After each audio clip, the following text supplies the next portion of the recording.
नमस्कार, स्वागत है आपका अमर उजाला के इस लाइव में। आपके साथ मैं हूं अभिलाषा पाठक। अंतर्राष्ट्रीय खबरों पर पल पल अपडेट हम आप तक पहुंचाते रहते हैं, चाहे वो रूस यूक्रेन युद्ध से जुड़ी हुई हो।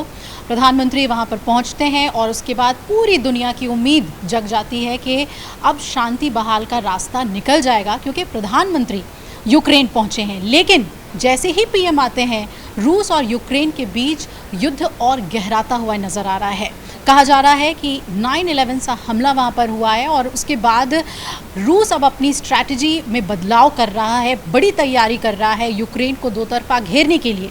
क्या वो रणनीति है, उसे हम समझने की कोशिश करेंगे। आपसे मैं ये जानना चाहूँगी कि इस वक्त स्थिति क्या है, क्योंकि कहा जा रहा है कि एक हमला जिसे कि दुनिया 9/11 सा हमला बता रही है, उससे बौखला गया है रूस और अब जो है वो एक तैयारी कर रहा है बड़े युद्ध की तरफ। तो क्या हम माने कि जो पीएम का दौरा था उसका असर रूस पर नहीं देखने को मिल रहा है और युद्ध की तरफ बढ़ रहे हैं रूस और यूक्रेन, बहुत ही गंभीर युद्ध की तरफ?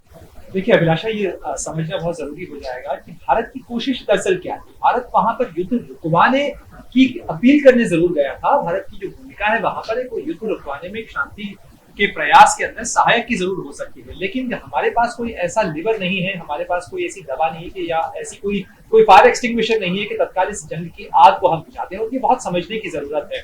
दोनों ही पक्षों के बीच का आपसी टकराव है और अनफॉर्चुनेटली, दुर्भाग्यवश, ये जो टकराव है ये बीते 24 घंटों के अंदर बढ़ता हुआ नजर आ रहा है। आखिर ये बढ़ता हुआ कहाँ नजर आ रहा है? खासतौर पर अगर आप रूस के नक्शे को देखें तो ये यूक्रेन का जो पूर्वी हिस्सा है, यानी खार्किव और सूमी का इलाका जो यूक्रेन का इलाका है, इसके अलावा जो कुर्स्क का इलाका है, उस पूरे इलाके के अंदर ये टकराव इस समय इंटेंसिफाइड होता हुआ नजर आ रहा है। यूक्रेन के राष्ट्रपति व्लादिमीर ज़ेलेंस्की अभिलाषा ये कह चुके हैं कि वो अब इस लड़ाई को रूस की जमीन पर लेके जाना चाहते हैं और इसी जद्दोजहद में, इसी कोशिश के अंदर वो कुर्स्क के इलाके के अंदर यूक्रेनियन फोर्सेस का ऑपरेशन लॉन्च किया था। कुर्स्क के इलाके के अंदर काफ़ी इंटेंसिफाइड लड़ाई भी हुई और इस दौरान ही वहां पर जितनी भी कार्रवाई यूक्रेन की तरफ से हुई, इसका नुकसान भी रूस को उठाना पड़ा है। जवाबी कार्रवाई बीते 24 घंटों के अंदर क्या हुई? जवाबी कार्रवाई के अंदर रूस की फौज की तरफ से कार्रवाई की गई, उसका आर्टिलरी अटैक से लेकर उसके मिसाइल अटैक और जो बॉम्बर्स हैं उनकी तरफ से बमबारी की गई है खार्किव और सूमी के पूरे इलाके में, जो यूक्रेन का इलाका है। ये नाम आपने कई बार सुना होगा, खार्किव और सूमी का। ये वही इलाका है जहां से मार्च 2022 के समय में जब ये लड़ाई शुरू हुई थी तो भारतीय छात्र वहां फंसे हुए थे, उनको वहां से निकाला गया। यानी अगर देखा जाए तो इस समय बीते 24 घंटों के अंदर ये लड़ाई थमने की बजाय, रुकने की बजाय इंटेंसिफाइड होती हुई नजर आ रही है, बढ़ती हुई नजर आ रही है। और एक और जो महत्वपूर्ण बात यह है कि इसके अंदर एक लड़ाई का दूसरा मोर्चा भी डेवलप हो रहा है, जो कि बेलारूस का फ्रंट खुलता हुआ दिख रहा है। जी, बेलारूस के फ्रंट के बारे में हमें जरा और डिटेल बताइए कि कहा जा रहा है कि मई में जब राष्ट्रपति लुकाशेंको वहां गए थे तभी कुछ रणनीति तैयार हुई थी और हम जानते हैं कि स्ट्रैटेजिक पार्टनर है वो रशिया का।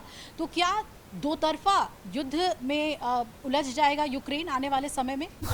देखिए, यूक्रेन की तरफ से, यूक्रेन के विदेश मंत्रालय और यूक्रेन के रक्षा मंत्रालय की तरफ से आज जो बयान आया है आशा, वो बहुत महत्वपूर्ण है। उसमें उन्होंने कहा है, एक तरीके से चेतावनी दी है बेलारूस को। बेलारूस, रूस और यूक्रेन, ये तीनों का एक ट्रायंगल बनता है। अगर आप नक्शा देखें इन तीनों देशों का तो इन तीनों की सीमाएं साझा होती हैं, यानी यूक्रेन की सीमाएं रूस से भी लगती हैं और बेलारूस से भी लगती हैं और दूसरी तरफ पोलैंड से लगती हैं। इसके अलावा जो हंगरी और जो दूसरे देश हैं वो भी इसके अंदर शामिल हैं।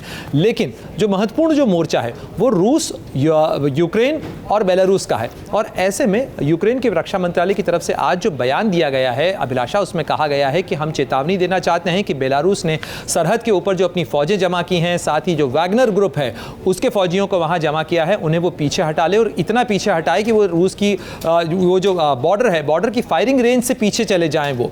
लेकिन ये चेतावनी आखिर दी क्यों है यूक्रेन ने?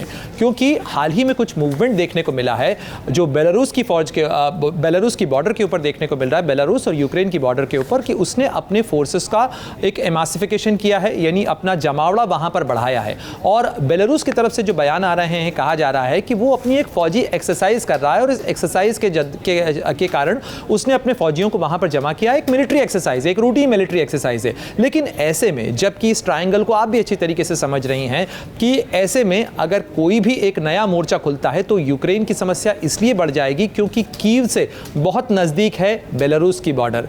रूस और खार्किव का और सुमी का इलाका या दोन्यास का, लोहांस का इलाका, डॉनबास का इलाका, कुर्स्क का इलाका, ये दूर पड़ता है राजधानी कीव से, जहां पर राष्ट्रपति ज़ेलेंस्की हैं और जहां पर जो तमाम उनका मिलिट्री हेडक्वार्टर है वो तमाम जगहें वहां पर हैं। तो इस लिहाज से अगर देखा जाए तो क्या अगर बेलारूस का मोर्चा खुलता है तो यूक्रेन के लिए एक डबल फ्रंट खुल सकता है, उसके लिए चुनौती और मुश्किलें बढ़ सकती हैं। हालांकि अभी बेलारूस की तरफ से कोई आधिकारिक बयान नहीं आया है जिसके अंदर कहा गया है कि क्या वो एक मिलिट्री ऑपरेशन लॉन्च करने जा रहे हैं, लेकिन अभिलाषा हमें ये नहीं भूलना चाहिए कि फरवरी 2022 से जब से लड़ाई शुरू हुई है बेलारूस एक इंपॉर्टेंट प्लेटफॉर्म के एक इंपॉर्टेंट बेस की तरह रहा है। चाहे वो रशिया के ऑपरेशंस को लॉन्च करने का मामला हो, चाहे शांति समझौते के लिए पहली बार रूस और बेलारूस के अधिकारी अगर किसी जगह मिले थे तो वो भी बेलारूस का ही एक शहर था जहां पर दोनों की पहली मुलाकात हुई थी और उसके बाद कोशिश हो रही थी कि कोई शांति समझौते का फॉर्मूला निकल आए, लेकिन वो तमाम कोशिशें कामयाब नहीं हो पाई। जी एक बार फिर से, क्योंकि शांति बहाली की बात आप कर रहे हैं